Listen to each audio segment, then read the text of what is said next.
as we recall with deep gratitude our father of the nation, Bangabandhu Sheikh Mujibur Rahman, under whose dynamic leadership we earned our great independence.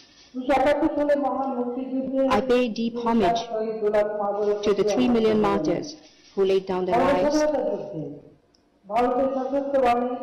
I pay tribute to members of the Indian Armed Forces martyred in the war,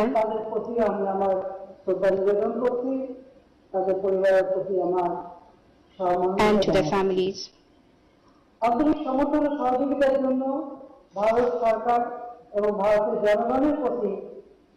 pay my gratitude to the government and the people of India who extended their wholehearted support for the cause of our liberation.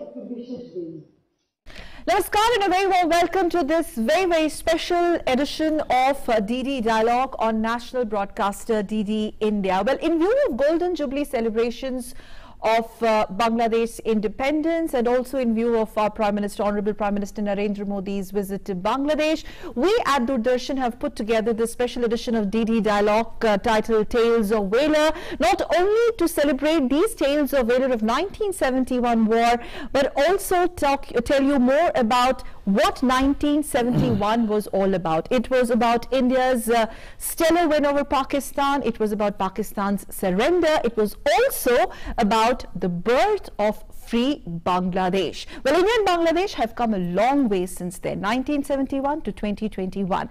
And Tales of Valor is special because we have a war veteran, one of the highly decorated war veterans of 1971 war, who played a stellar role as a young officer way back then. Somebody who actually rescued Sheikh Hasina, a young woman way back then, the Honorable Prime Minister of Bangladesh, from the clutches of Pakistan. It's an honor to present before you on DD Dialogue, Colonel Ashok Taraji, Veer Chakrawadi on the show. Thank you so much, Colonel Ashok.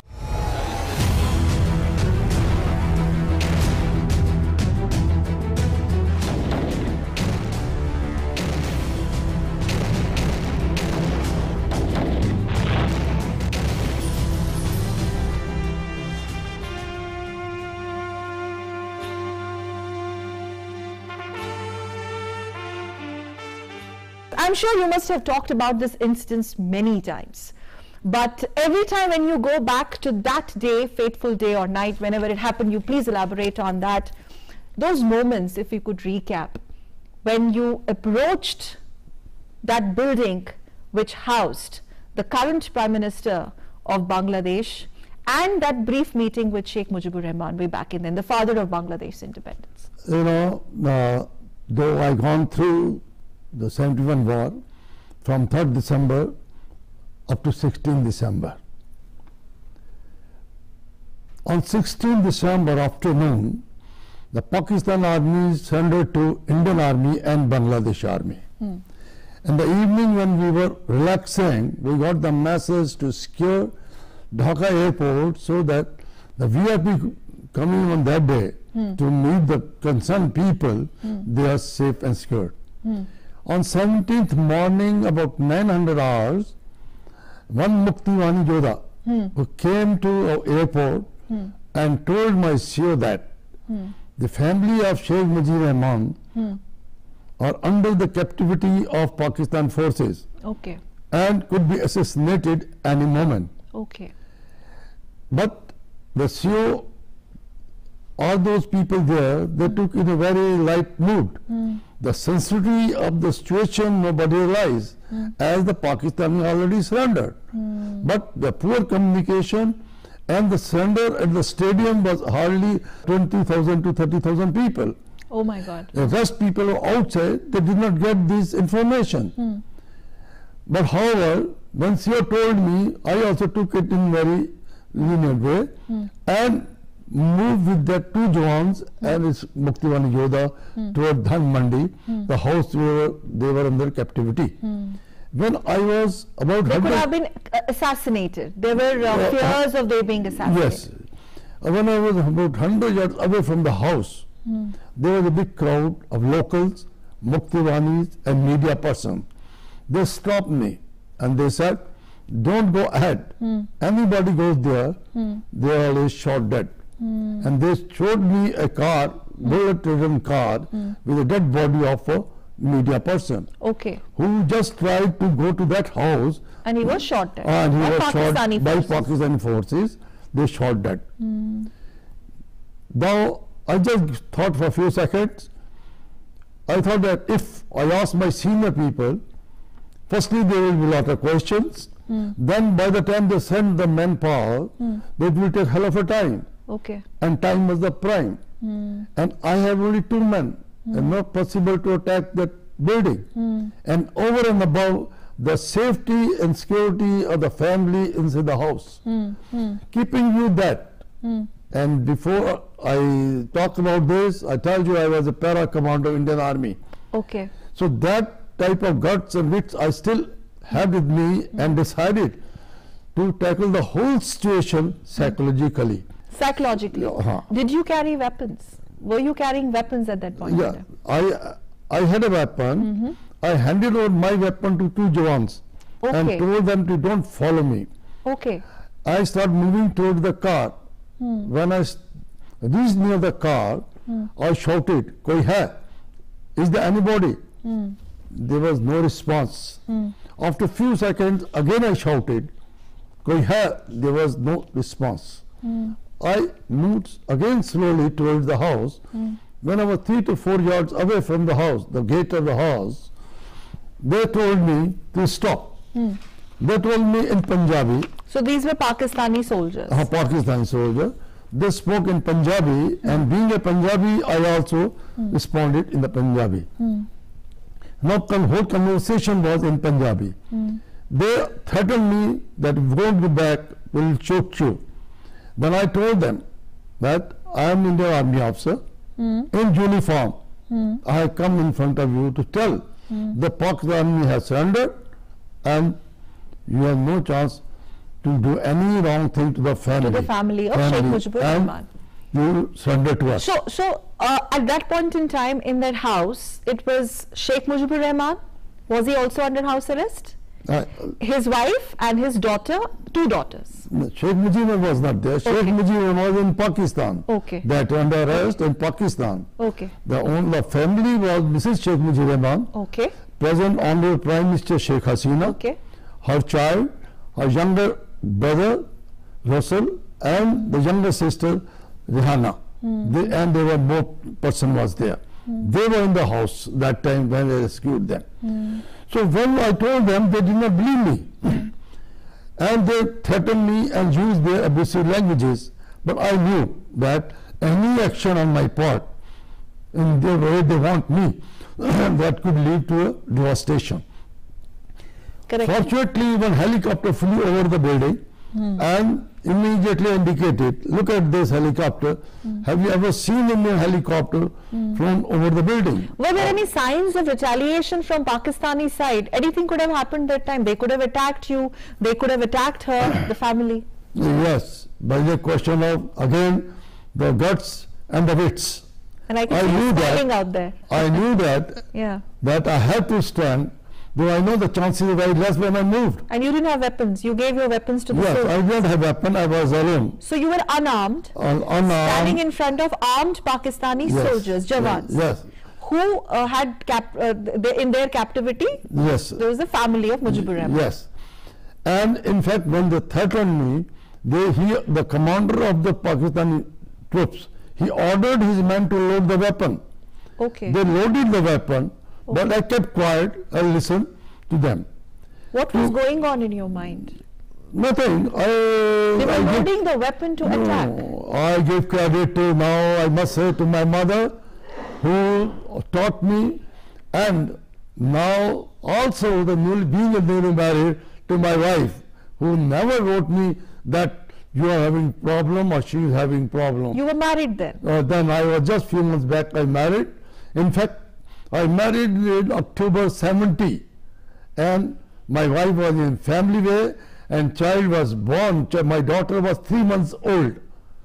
She born on 12 August, and I saw her only after when war, that about 5 to 6 months. So I have that background, and that's the people who are there who stood with me psychologically, and I knew that I don't have to worry about them. So when they threatened, in fact, what happened, they even fired one round on the people who were looking for this episode. Okay. They thought that possible that because of the fire, I might leave them and go away.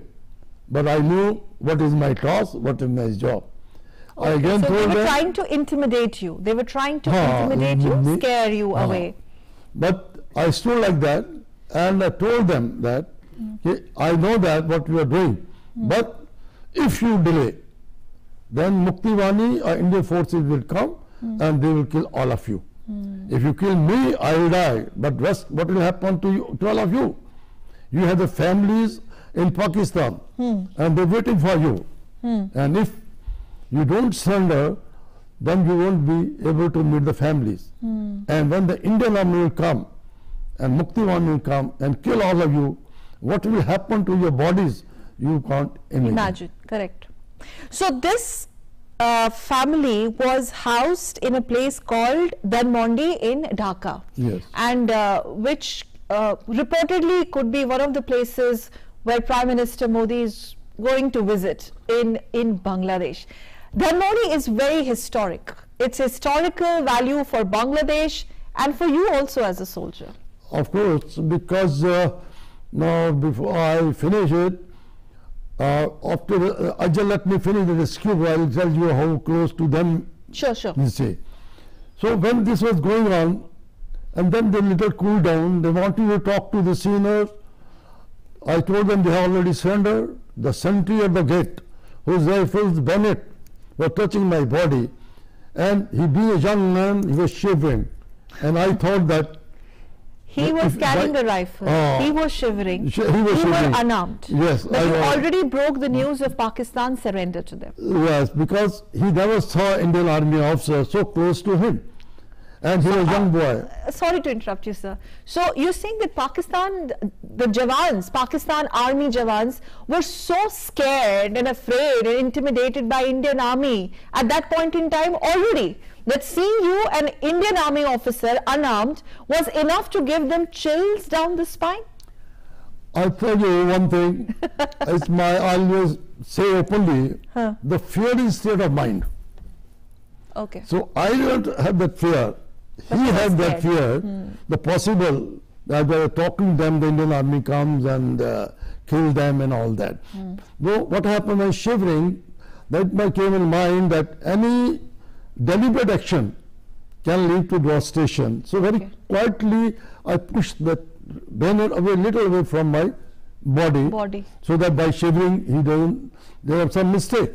Oh God. But my eyes were with the commander, and the house was not big. The distance between me and the LMG was not more than 15 yards. Because a single story house and the plot of house was about 200 yards. So you can imagine what distance between me and those people. When I was looking at them, they wanted the senior talk. I told them that you cannot meet the senior because they already surrendered. The person inside, the Sheikh Mujibur Rahman, Mrs. Sheikh Mujibur Rahman, she shouted and told me that they are brutes. Don't listen to them. What were her exact words? Aapko yaad hai? What were her exact words? Do you remember? To some extent, what she said, it was okay, non-language. She said that ये बहुत खराब आदमी है, खतरनाक आदमी है, और इन पे भरोसा नहीं करो, इन्होंने हमारे ऊपर बहुत जुल्म ढाया है. So keeping with that, when she said these words, I knew I had the same apprehension with me. But I told them about the families. Then I said that if you surrender me, then I'll ensure that you go to headquarters, and from there you can go to your family. I think this was the last salvo. They agreed to surrender. You won their confidence. Yes. Then I told them that leave your weapon there, loaded, because I know loaded weapon, and come down. So they came down. This talk whole went over 25 minutes. In between number of the conversation, repeatedly conversation went. And they threatened me, and I stood there and told them not to that I am not a person to withdraw from here, I have to come and to rescue the family. So whatever it is, this is what the 25-minute thing went. Okay. So this lasted for 25 minutes? So about 25 Half an minutes. hour. I stood them and faced them, and the chap was Shivji was still there. When I told them that if you surrender as a army officer, Indian army officer, I promise you to take you to headquarters safely, and from there you can go to Pakistan and meet your family, on which they agreed to surrender. That I have to repeat it. Yes. In fact, there were many critical operations, sir, which led to Pakistan's surrender. And on this show, like we have you, one of the veterans of 1971 war, there is another war veteran who is going to join us from Mumbai, but from Indian Navy, Commodore Raizada. Commodore Raizada is joining us on the show, and I'm going to quickly hand it over to my colleague Shishir, who is with the Commodore Raizada, who was in a way mastermind of Operation X. And for those who do not know Operation X, let's hear it from Commodore Raizada. One of the critical operations in Indian Navy, which actually also led to Pakistan's surrender. Shishir, greetings to you, and Commodore Raizada, it's over to you. So when we talk about Operation X, we also need to hear that exactly what happened during Operation X. And to get more information about it, right now we have with us the decorated officer, the war legend, Commodore Raizada with us, and he is a person on the battleground in that particular war here. To get more information on how exactly Operation X was carried out and what was his experience during that particular operation, to get more, we have Commodore Raizada with us. First of all, sir, welcome to Doordarshan. It's a pleasure to have with you, sir. Thank you. It is my pleasure that I can talk about the action, and I can relive those memories which happened about 50 years ago. Exactly, sir. We want to first hear about your experience, your memories. As you're part of it, you've actually experienced it, you have actually seen it, how the Operation X was carried out. So if you remember something, if you recollect something, I know as you being part of it, because you're also looking after the fitments of the guns, and you're part of that. Anything that comes in your mind before we're talking about Operation X? I will start that in the month of July 71, when I was posted in Naval Headquarters in Directorate of Naval Design, I got a communication that I am required to report to Calcutta and report to Warship Production Superintendent.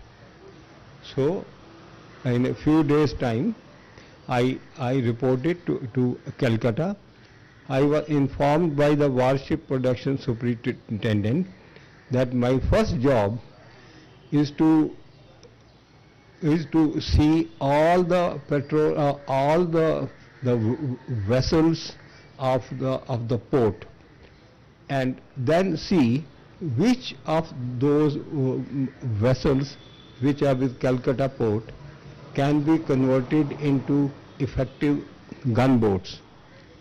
So we carried out a detailed study, and after the study we found out that two pilot vessels, namely Padma and Palash, can be converted into gunboats. We based our findings on two issues. One was, we were informed that all East Pakistan waters, that is Sundarbans as they are called, they consist of rivers, rivulets and khals, Khal, which basically khal in Bengali language, which means it is a channel of stagnant shallow water. So we had to select vessels which had strong engines, and at the same time it had very shallow draft. So based on this we selected two vessels, and our next task was to convert these into gunboats. So I supervised fitment of Beaufort 40-60 guns, two each on these vessels. Plus, we fitted them with radars.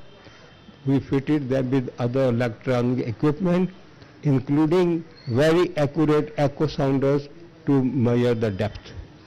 And in about 2 months' time, we had with us 2 number gunboats ready for operation in East Pakistan.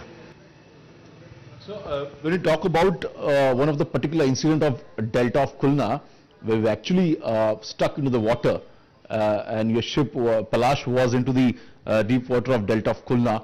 Could you tell us exactly what was going through and how you survived from that particular incident? Khulna, when we reached Khulna, we were very happy because we knew we have reached the target. After hoodwinking Pakistan, we managed to reach the target, and we had to just go and attack the Pakistan naval base. Unluckily, at that time, our aircraft who could not identify us, they attacked, and my vessel Palash was hit by 2 rockets and further strafing, and the order given by commanding officer was to abandon the vessel.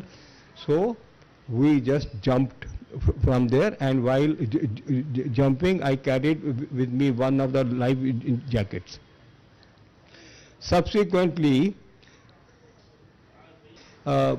at that time, my first thought was to get toward the shore on the left hand side.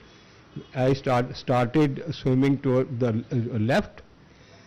There was very heavy fire from the bank, because there were buildings.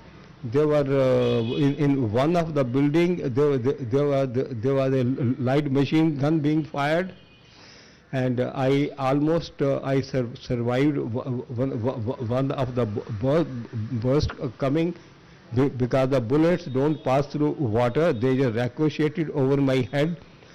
I immediately decided that the only way to survive was to go to center of the river. So I swam to the center of the river. I'm sorry, sir, I have to interrupt you here, because you rightly said now that you don't want to get caught. What was the reason behind it? No, the reason was that if I am caught, since I was from naval headquarters, I knew Navy's plans. I did not want to ever compromise the secrets of the country and secrets of the Navy. So at any cost, I did not want to be captured. I wanted to somehow or other manage to come back to India.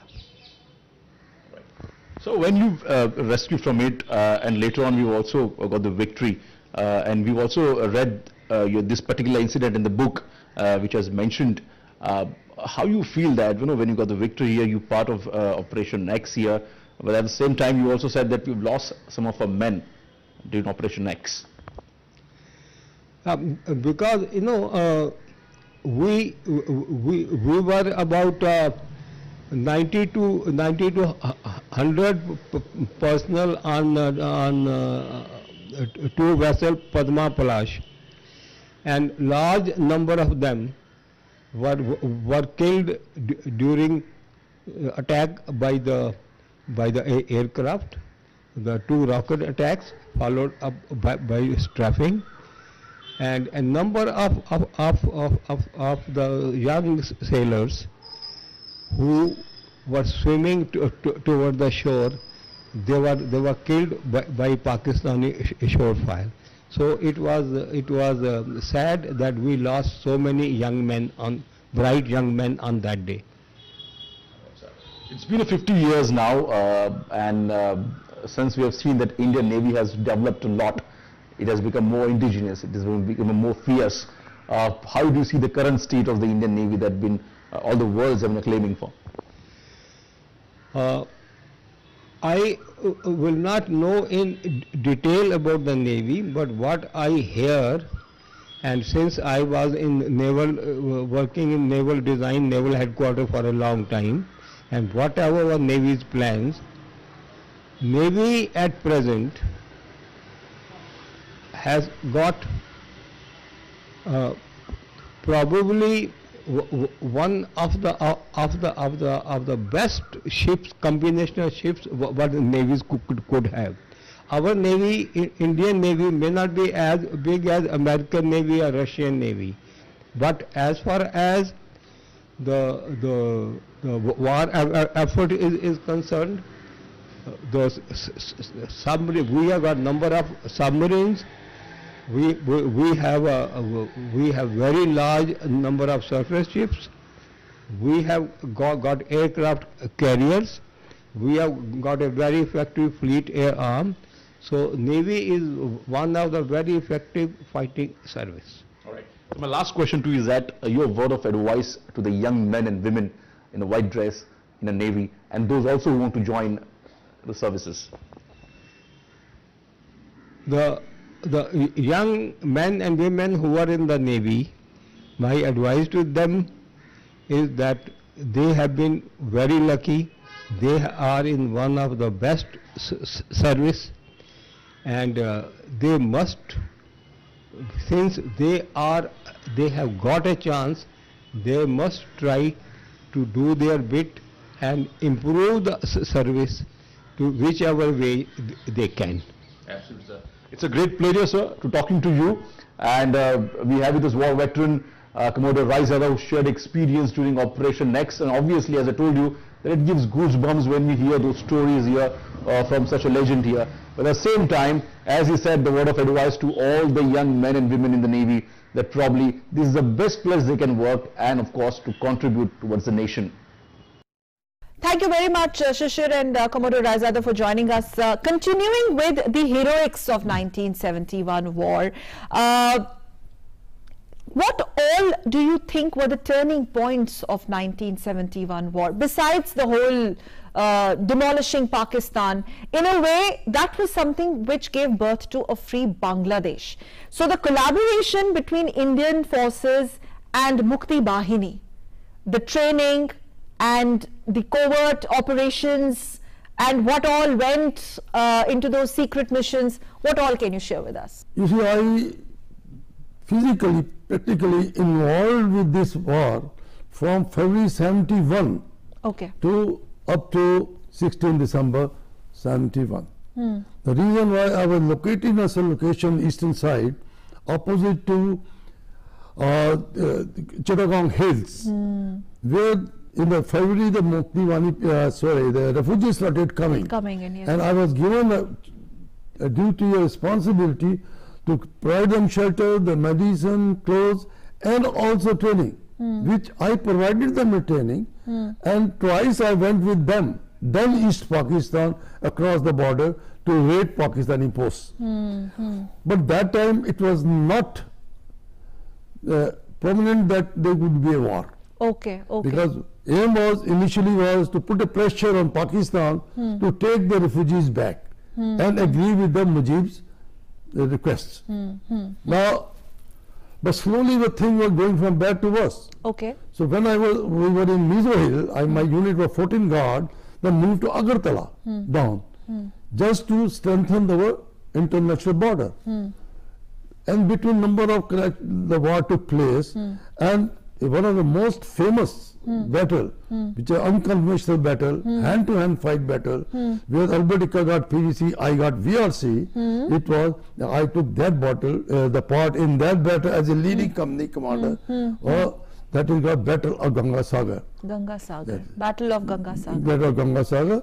And it was a hand-to-hand fight and went through it. It was most unconventional single fight. I led it as a number one and destroyed the bunker and me, whatever it is. And you had soldiers of Mukti Bahini also in that? That time Mukti Bahini was our guide. But later on, when we went ahead of it, From there toward the Dhaka side, then lot of Mukti Bahani sport was there. And more information, it was now less than, it was not fighting, but it was more as information. Okay. That's it. Okay. So Bangladesh owes a lot to you. We as a nation obviously owe a lot to you, and many war veterans like you, sir. But Bangladesh owes a lot to you, and this is something which has been recognized herself by the Honorable Prime Minister Sheikh Hasina. I think you were there in 2012 upon their invitation. No, see, let me continue with the whole sequence. In between they will come, otherwise then I have to reply. Okay, carry on.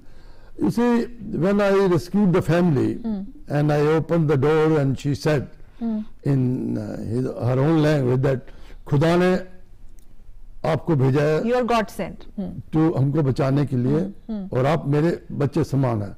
Meaning the God has sent you to save us, and you are like my child, and you are like my son. And she embraced me and called me like that. And between the people, as I already said, the Honorary Prime Minister Sheikh Hasina, her child and brother Russell, and the younger sister Rihanna, and one more member was there. When I rescued them, Pakistani surrendered, I sent them headquarters. I was told to stay and look after the security of the family. And after 3-4 days, Mrs. Mujib Rahman invited me to her house and gave me a gift. That was a watch, Tissot watch. She presented me as her affection towards me. Okay, okay. My unit photograph was sent back to Mizo Hill, but I was told to stay there because the Sheikh Mujib Rahman came to know that his family has been rescued by Major Shoktara. So I stayed there. On 10th January 72, Sheikh Mujib Rahman came from Pakistan. And that's when you met him? No. He came on the 10th, Dhaka. On 12th January 72, he invited me to his house. And then he invited me to have a very informal talk. But I want to say here very openly, because what I felt, that while I was talking to Sheikh Mujib Rahman, I could feel the pain in his talk, that how to heal the wounds of the Bangladeshis who face the atrocities and brutality of the Pakistanis. Was this your first meeting with Sheikh Mujibur Rahman? This was after rescuing his family? Rescue. This was the first time I was meeting him. Do you recall that? Could you tell our viewers what all do you remember of that meeting? Because see, some things goes very close to your heart, and they're very totally different than your life, routine life. Yes. So they become your part and parcel of your thinking and system of life. Correct. And in between also, when I sit alone, I feel it. Then I feel that it is totally one of the most sensational part of my whole operation or my life. That way I take it. Okay. So then, you know, not only this healing system, then he also conveyed indirectly that he wants to bring the dignity which they lost it, the language for which they fought it, to bring it up, and economy.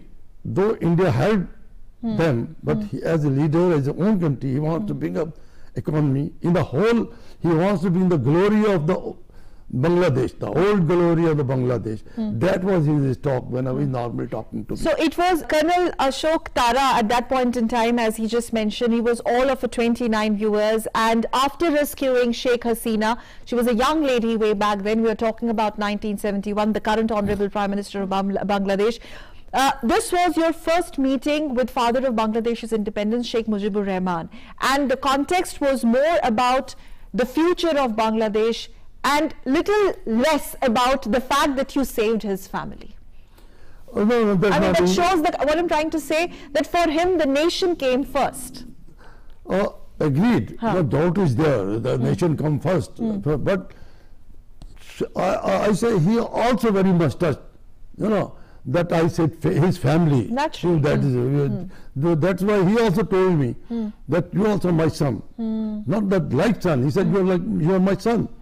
Because who saved my whole family. Did you develop some sort of cord with that love bond with Bangladesh after that? This is about natural. And rescuing them, they scare them, the meeting the family, going and coming in between, saving life. Anybody naturally come close Naturally. to you. No, even when I left the Dhaka on 23rd January 72 Okay. for my unit. Okay. Now, in between what happened, the youngest daughter, Rihanna, she wrote me 2 letters Okay. as a brother. Okay. Okay. I responded, but I was in active service, or maybe security, or maybe political reason. She never received my 2 Replies. letters. Yes. Then everything cooled down. Then there were a lot of political problem in Bangladesh, as well some of the part in India also. But first time when Bangladesh, she became the Prime Minister. That why she remembered me.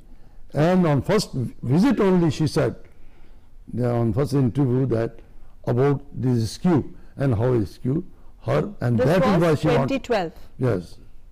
That is the first time. And later on 2012, on 20th October, I was presented one of the highest gallantry award, that is Friend of Liberation War honor by her in Dhaka itself. The government of Bangladesh. Yes. And after that, there was always some conversation, greetings with them, and the High Commission Delhi always invite me for any ceremony because of the old association relation I have got with the number 1 family. Okay. Now, the last, on 8th April 2017, 2017. January, she came to India, especially to Delhi, to honor the martyrs of liberation war of Bangladesh. I was invited because the number of ex-army chap, veteran, ambassador, minister, and about 2,000 to 3,000 people. So I was also one of them. Asked me, you want to attend? I say okay, because this is a big show. But I didn't know that for what purpose I was invited. When I reached there, though they guided my vehicle and all those, but I went inside the Manaksha hall where she has to give honor to them. I was just with my wife, I sat down. Within a few minutes, one officer came. He said, sir, the Honorable Prime Minister Sheikh Hasina wants to meet you. Okay. You go ahead, little head. Okay. I got up, again ahead. Hardly I went sat down. Then the Chief of Army Staff, Rawat, he came. He said, please come and follow him. Okay. I followed. The moment we went out of this thing, the Sheikh Hasina and Modi ji both were coming, Okay. and we came from this side. Okay. And Mrs. Sheikh Hasina was very happy Okay. to see She me and remembered, to obviously. my She wife. remembered everything. Huh? And Modi ji said, he was so happy that कि आपको देखकर they are बहुत खुश है. Means they are very happy To see you. Now when we are talking, Mrs. Already Prime Minister Sheikh Hasina, Ji. she explained. Huh. She's the eyewitness the whole session. Yes. It is not what I'm talking to you. Yes. She's the eyewitness. Yes. She explained, Yes. Modi ji, how these things went, how Pakistan threatened, how the MMGs were there, how Rifle was there, and how stood there. All with action, not only with the talk. With the action, she told. Then there was in the gallery, the war photos were there. Okay. Then one of my photos was also there. Okay. With Mrs. Sheikh Rahman, because where she giving a gift, the wristwatch. She told the mother, and this and she indicated he there. Then Modi ji also saw it. Now after this, again she repeatedly told Modi ji, was so excited that she told Modi ji again how this man saved the whole family and Yes, all that. yes. The second time she told. Now we are just going out of the inside the hall. Modi ji stopped, called me back. Okay. Naturally, I called my wife also. We stood on that photo which was shown. The Sheikh Hasina, Modi ji, the photo was in between. I was standing and my wife. Now Modi ji was so much touched that he put his finger on my photo and told the photographer, this is the photo and towards me. Okay. It has to come. Okay. Okay. No, this is what is there. Okay. Very happy, everything is fine. We went inside the hall. When went inside after Sheikh Hasina's talk, then Modi ji Himself was to give a talk. addressed. Now, I was just sitting, everything is over for me. When Modi ji was explaining the whole issue of Bangladesh, that time Modi ji talked that this Bangladesh independence and with the family, there is an officer sitting in between you, Okay. and he is Colonel Ashok Tara. Fantastic. Everybody. Now, before people could realize, he again pointed towards me Okay. by my name Ashok Okay. to stand. Okay. He did not say stand, but the obviously he investigation pointed is there. out. There. Then I stood so that people could identify me, Yes. recognize me. And I tell you really, I didn't know. I Okay. was out of my dreams. Okay. I don't know what is there. But Okay. such honor, I never got it. Okay. And I remember Modi ji for the rest of my life for the honor which he have bestowed upon me Yes. in public. Yes, salutes to you and all the war veterans to you. The country will be always indebted to you. But sir, final, just to wrap up this part of the discussion. Now, when our Prime Minister is going to visit Bangladesh, the ties from 1971 to 2021, so many decades on.